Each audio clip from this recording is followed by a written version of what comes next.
right, guys. Thank you for coming on board. We've got a special guest today. His name's Geoff Jowett. You guys will know him. I'll let him introduce himself because he's probably the best at that, and he's done it so many times over the years. And it's just a pleasure to have him on Thinking Man Business Labs and our podcast. So please welcome Geoff Jowett, the innovator and probably the self-starter of body slimming in Australia back in the day. So please introduce yourself. Hello, Pete. Mate, thanks for having me on. Hello, everybody. Great to be here. I'll give you the super cliff notes, mate. And then we can probe away and perform the autopsy, if you will. And so my cliff notes: millionaire at 25, broke at 30, living with dad. Got back going again, $40 million a year business at 35, and not in the goals or vision board at that point, was bankrupt and AA at 40. So wow. It was roller coaster of the year, mate. Millionaire broke, $40 million a year empire of health products, beauty, weight loss. And then completely gone at 40, and that was the rock bottom, and that was when I really just decided that I had to do things differently. My way clearly didn't work, and then at 43, today, mate, genuinely happy, content, with a full life, and not a full business, a full life, and hobbies and things outside of work, and successful business now, and sustainable business. But I'm not defined by the business. It's not all I am and all I want to be. So as a younger bloke, I was never happy. It was never enough. Low self-esteem, insecurity. They were the things that got me out of inertia into momentum as a young bloke, made me push in business. But mate, it's all right for a while, but it's not a long-term strategy. And, here we are today. Sure.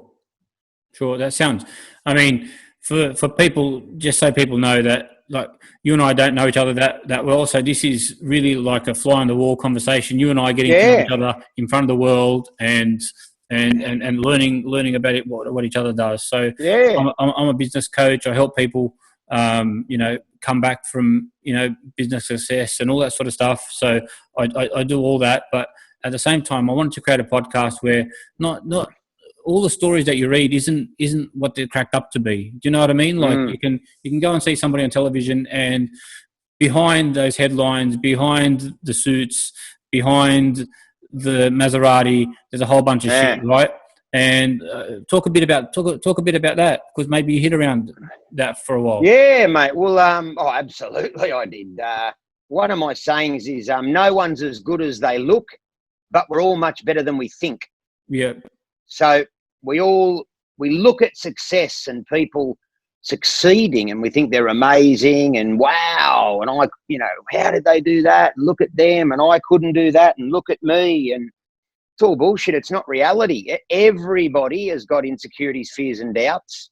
Everybody's got blind spots. Everybody's got work-ons. Everybody's got skills and gifts, and the people who, really realize those abilities, talents, are people who learn to manage that and are very self-aware. And I mean successful long-term at life. I don't mean young rich list or BRW Fast 100, mate, because I tell you what, on the other side of those lists, there's a lot of train smashers, let me tell you. Generally what goes up fast comes down even faster, and, I rest my case in me. We did a lot of things very fast across, I've done it across a few industries. And I remember back in the day, people had messaged me, "Oh, mate, you're living the dream. Look at you now, but bang, bang, bang." And I remember thinking, "Oh, not really." But even if I was successful commercially, I wasn't happy in myself.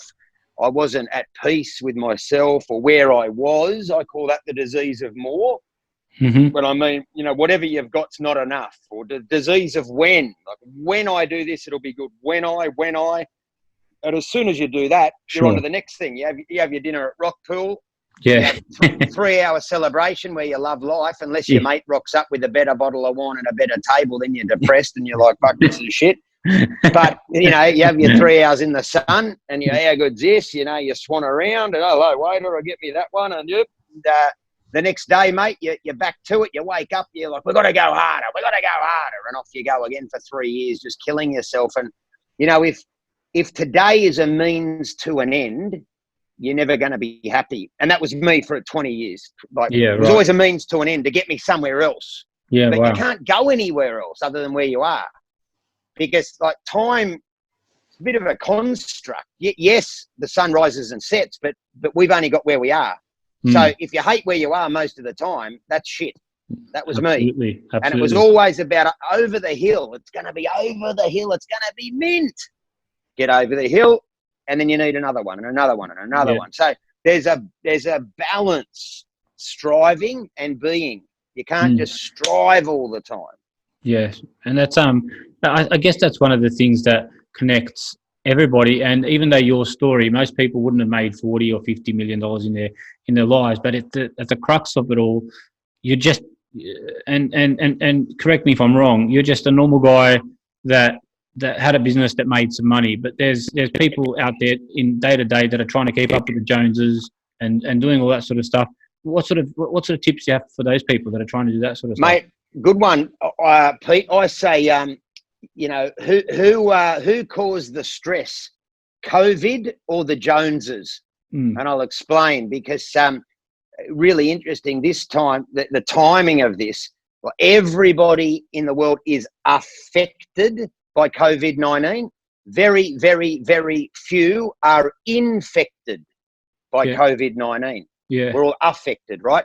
But the reason where some people are drastically affected is because they've been keeping up with the Joneses. So, you know, they're spending. Oh, Fred got an Audi, I need one. Sally got this, boom, comparing, competing.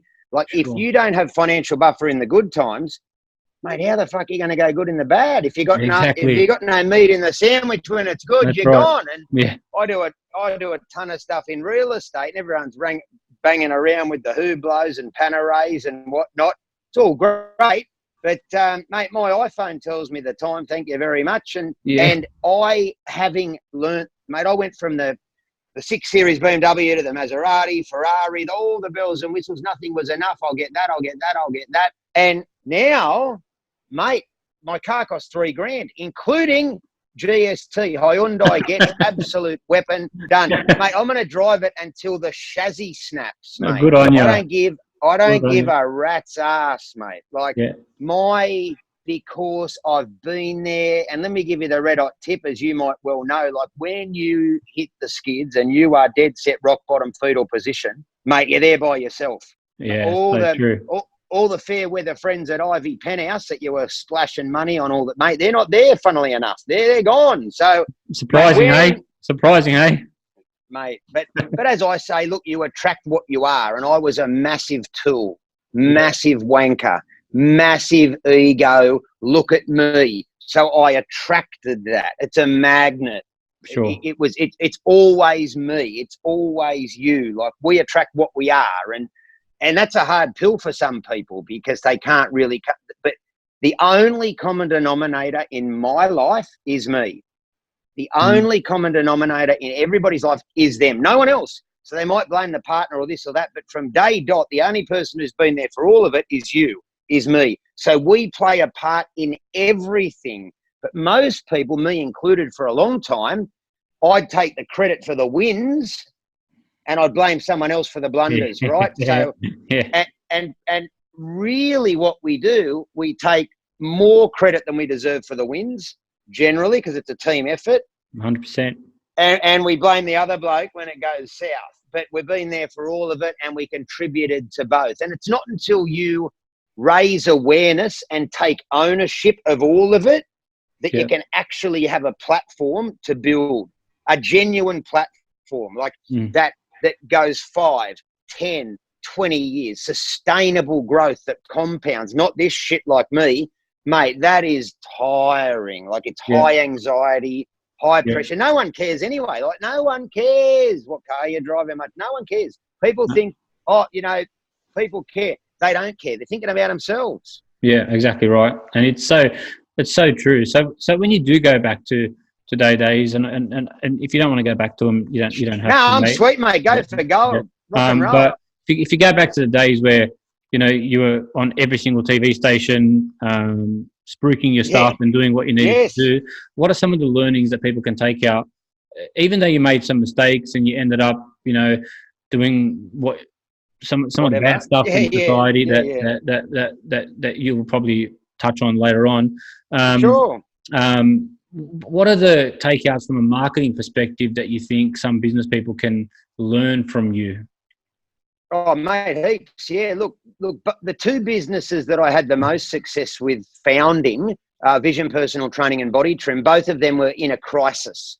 Right. So we started Vision Personal Training when we got booted from Healthland because they wouldn't let us keep growing. They wanted to go in-house. So they said, you can't take in any more staff.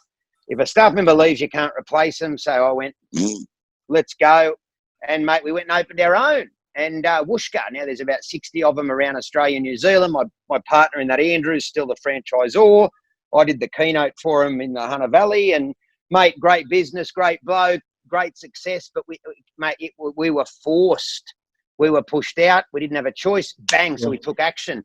BodyTrim, we launched that. I launched that at the very start of the GFC. Mate, everyone's like, oh, God, terrible time. Oh, God. Mate, it was the best time because Weight Watchers and Jenny Craig pulled all their ads.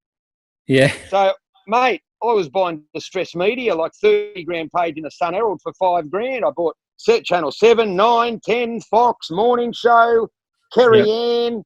Mate, I was like the biggest serial pest on television, mate. I was like, you want to lose? You know, what could be better than a free trial TV offer? This, lose 5 kilos in 7 days or it's free. Yeah. You know, mate, people were just like, mate, I was that much of a hemorrhoid, pain in the ass. Like people, I remember on YouTube, blokes were doing Geoff Jowett impersonations. And but we got cut through because of the GFC. So this is what people need to understand with COVID. Like a lot of people who haven't been through something before, doom and gloom, under the doona, blah, blah. A lot of people are thinking, oh, I was just going good and now COVID. Well, that's one way to look at it, or we go into solution mode. Because, see, like we can't be so linear with our strategy. We want to have goals, but we've got to be flexible. We've got to be fluid. We've got to flow. Now, some people might have had a detailed plan strategy for the year. Well, that's fine. That was great. Good on you. But then you get the rubber out and you tweak it a bit. Like that's how you do success. It's not concrete, and it's our ability to be fluid. Fluid is the thing. We've got to flow with life, not force. And I used to force. And a lot of people, you know, work as hard. You just work your guts out and hardest in the room and all that stuff. But mate, it didn't really it's not sustainable. You want to enjoy your life, but you've also got to have enough space to be able to breathe and see opportunities. Because if you're head down, bum up, you can't see what's going on. Like in a time of crisis, like with Vision or the GFC or COVID, there's opportunity everywhere because everything's disrupted. So business changes faster.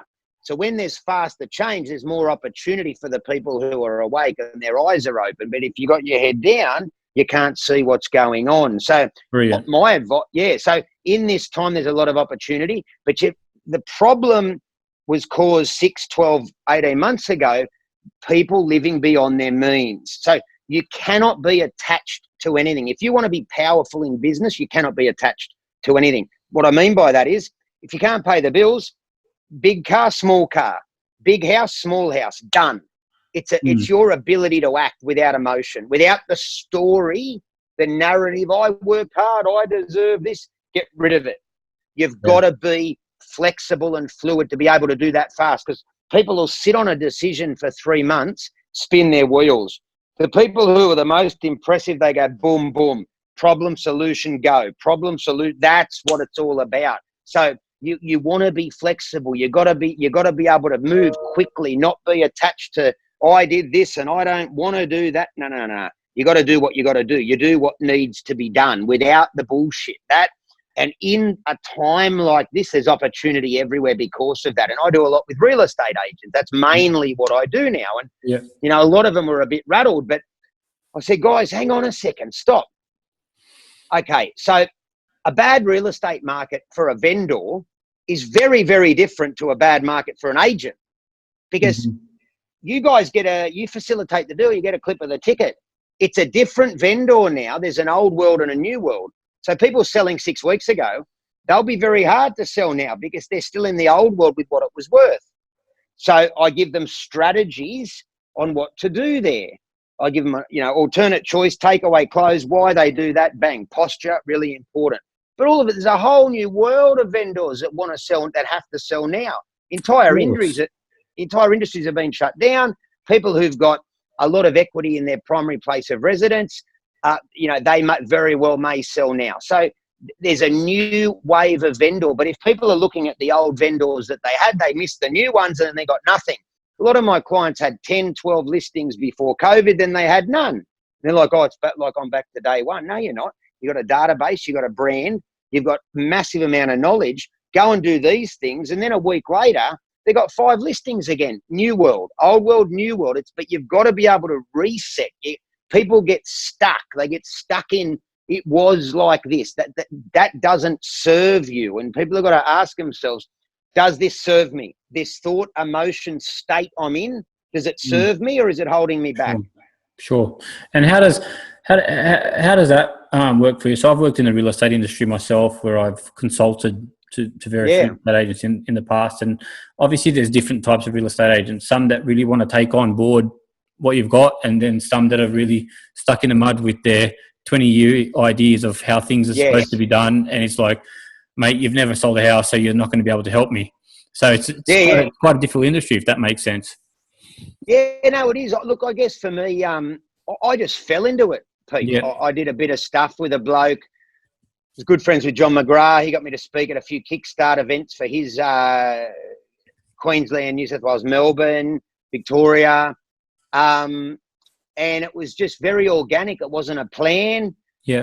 And then I started working with a few people, getting great results, getting more listings, streamlining the business, the processes. And then the more I did it, the more I loved it, because it's a beautifully simple business model. I like the simplicity of the model. Sure. And I just had a few wins, and the people who come to me, they want to do it different. They think there's got to be a better way, so they're ready. They like. And there is a better way, like cold calling people. That was good in 1980 when there was nothing else, but it's 2020.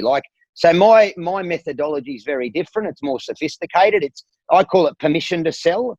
So, cold calling people and whatnot, you need to acquire permission as an authority, advisor, before you start banging on, hey, do you want a list? Like, if people are calling people right now in today's market, that's offensive. Because you're preying on their bad position, on their stress and whatnot. Yeah, so mate, all of that's out the window. We do it totally different. I had a bloke 2 weeks ago. He texted the EA in the office, and she showed me the message. She said, Geoff, literally everything I've been taught in 15 years is the exact opposite to what he taught me. And in 8 days of working with me, he sold a joint for $4 million and 50. And wow. That's a great story. Like that. And it's beautiful. It's incredibly rewarding. Like, I feel more successful now than when I had the flash cars, because I'm contributing. Oh, heaps more, mate. Yes, because it's beautiful, because I get fulfillment. I love for me, and one of the principals I work with, he said one day, mate, you couldn't do what you do today back then, because back then I needed the limelight. Mate, I hate the fucking limelight. I want to ride my horse, walk my dogs, play golf. People ask me at golf, what do you do? I say as little as possible. I don't give a rat's ass. Like, I had the big ego. I was a massive wanker, insecure. Mate, all I want to do is play golf, walk me dogs, work with my horse, repeat. and work with a few good people, pay the bills. That's it. And you just go again and again and again. There's no grandiose intergalactic IPO. Yeah. Mate, it's just I love my life, and it's great like that. So, but I couldn't do what I do because I'm not out in front. I'm just in the background doing what I'm doing. I'm running a couple of businesses and doing that for other people, and it's beautiful. But it wouldn't have been enough back in the day. I would have needed more status. Like I say, service, not status. How can I serve, not what can I get? Because everyone's focused on what they can get. Yeah, it's sort of like me. I've been coaching for 10 years and really been under the radar for a long time, and only now started doing a YouTube channel and started to sort of get out there just a little bit, but it's not my primary focus. My primary focus is to get some of these stories out there so people can relate. So the person that's been, you know, a homemaker for 20 years knows that she can start a business herself. It doesn't mean that she can't start a business herself. She's got skills. She's got obviously a body of work that she's done for 20 years that she can help people with. And now with the internet, she can teach baking or teach a whole bunch of different things to people. There's nothing that limits us these days. No, there's not. And I think it's really important. You got to be playful and childlike with your dreams.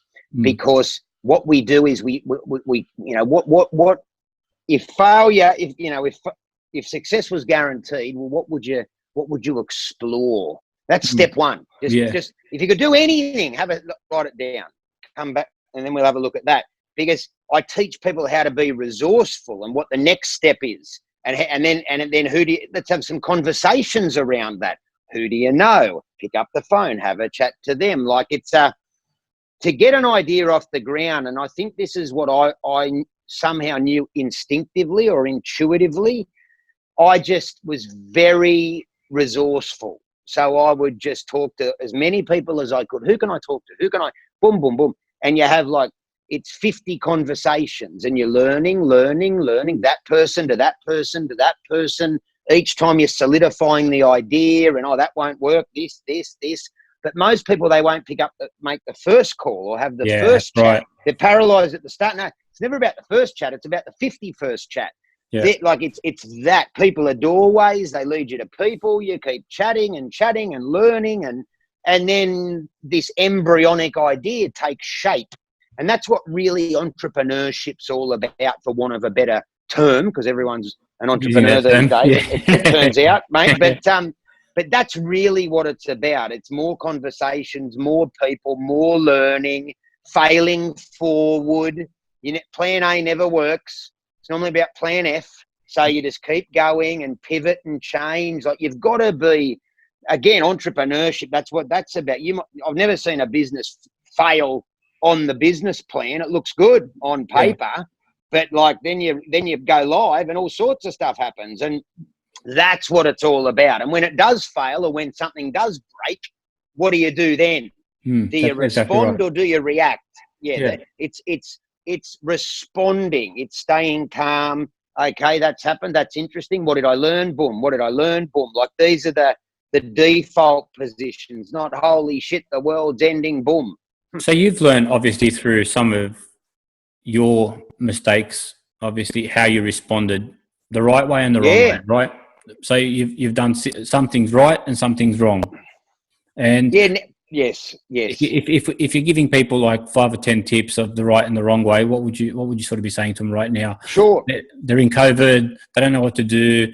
They're starting to have a few drinks, obviously, because they don't know what to do. Do you know what I mean? Like it's a tough time. Yeah, of course. Yeah. So for starters, I've been sober for 3.5 years. It was the best thing I ever did, mate. It totally, it saved my life for starters. I wouldn't be here today if it wasn't for that. That and my little dogs. I've got my 2 little dogs and now a horse. Mate, without sobriety, I wouldn't have any of it. And I wouldn't have, you don't have the presence, the gratitude, the calm, the love, the connection, it just turns all that off. The Coke and the booze, it's game over for me with all that. So, for people, the answer is obviously not in a bottle, but that's the easy, because it's escaping, numbing. I call them external feel goods, medicating an internal pain. You're escaping, numbing. So, and I did it, mate. If there was an Olympic Games for that, I got gold, silver, and bronze. Don't worry about that, folks. I was across the dais, mate. The dais. Don't worry about that, whatever it's called. But for now, look, everyone's in this thing together. So what seems like catastrophic, everyone's in it together. And the government, everybody is, you know, there are initiatives for landlords and tenants and businesses, and the economy, like everybody can't just be out on the street. So what seems, it has changed, and your financial position has changed. Now it's about accepting it and making good. I say making good of a bad situation. We've got to make good. We can't just keep talking about how bad it is. Sure. It only gets worse. Energetically, it can only get worse. You walk down the street in a good mood, you meet good, happy people. In a shit mood, you meet dickheads. I don't understand that. You know, they say, you know, you can analyse the roots or pick the fruits, Jim Rohn used to say, but that's how it works. So I just pick the fruits. So if your mental state, emotional state is shit, you're going to get worse before it gets better. You actually can't get better in a shit emotional state. It just can't. Like if you're shit today, tomorrow can't be good. It only just gets worse. So it's about, when do I want to not be shit? I can turn it around now and just make peace with where I am, or I can drag it out for another 6 months and get a whole heap worse. And when you look, it took me years to learn how to do that, but the struggle is the gift. Like all of the blessings I've got in my life today, I would not have without the struggle. I wouldn't have humility. I wouldn't have gratitude. I wouldn't have love. I wouldn't have these great clients. I wouldn't have great opportunity. I wouldn't have any of it. Like, even getting sober, I thought that was like a death sentence. What do you do now? But turns out there's heaps you can do when you're not on the piss. Like, who knew? There's a heap of stuff. But at the start, it's very scary, lonely, you're isolated. But that's when you grow. You go to the gym, you lift weights, you grow when they're heavy, not light. So that's like life. Like we grow when it's hard. So it's hard for a lot of people right now.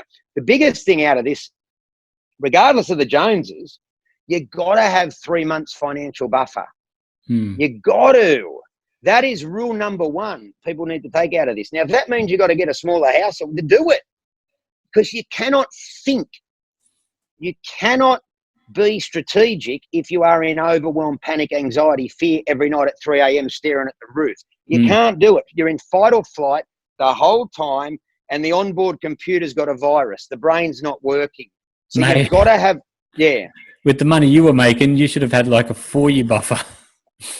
Mate, let me give you the tip. I think I've got more dough in the bank in my own account now than I did back then. Because if you don't get on top of this, mate, the more you make, the more you spend. I'll give you, as you know, like you you keep going further up the front of the plane, higher up the hotel, mate. It just never ends, right? And it's easy to burn big coin.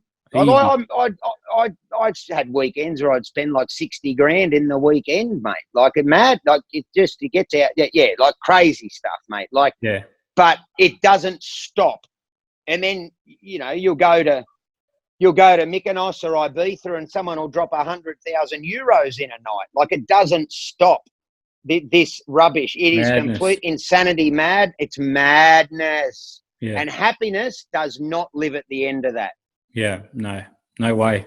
And it's one of those things that I think when people hear it from a person that's been through it themselves and telling it in a no nonsense way, like you are, because you got nothing to hide by the sounds of things. You're telling it as it is.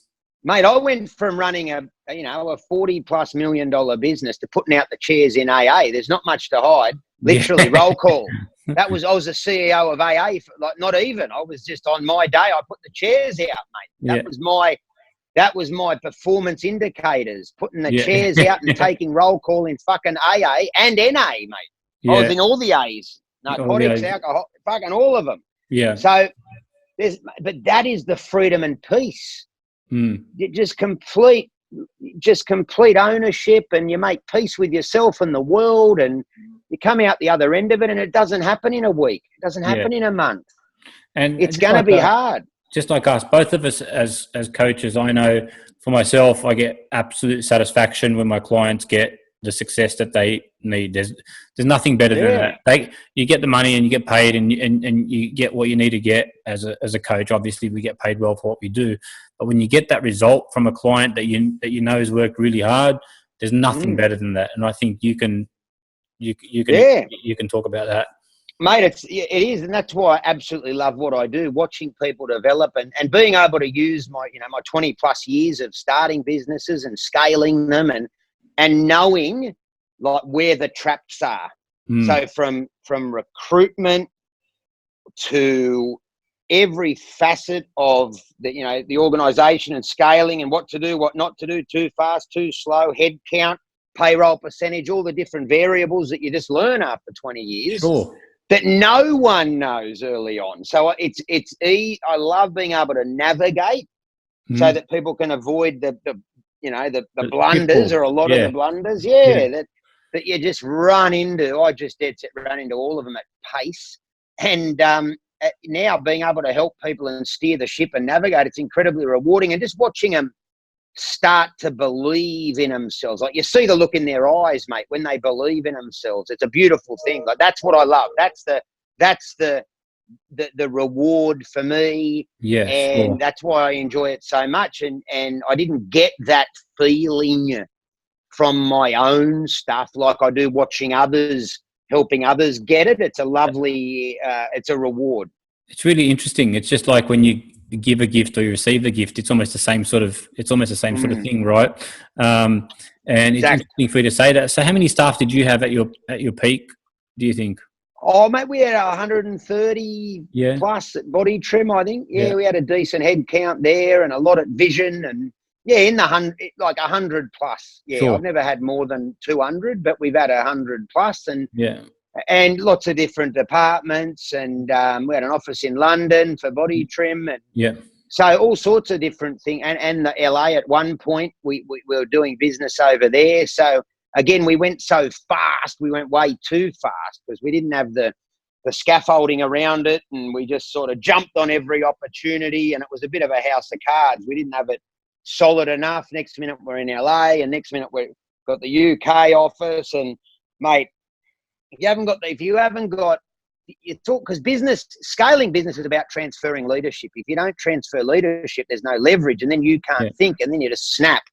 And it's impossible. Like you've got to have those different layers and levels of leadership management, a very solid management team in place, and that comes down to really the CEO or the leader being solid enough to be able to transfer that leadership and build others up and identify leadership in the business and who's the next and who can I bring up under me. And that's a whole other thing. Like someone might be really good at something, but they've got no idea how to manage and lead. So they're a good technician, but they've got no clue over there. Like there's that to scaling it. You've got to understand all of that, not just be good at making the thing or doing the service. Yeah. So, and I think that's the interesting thing. You've got to identify which talents work for which roles.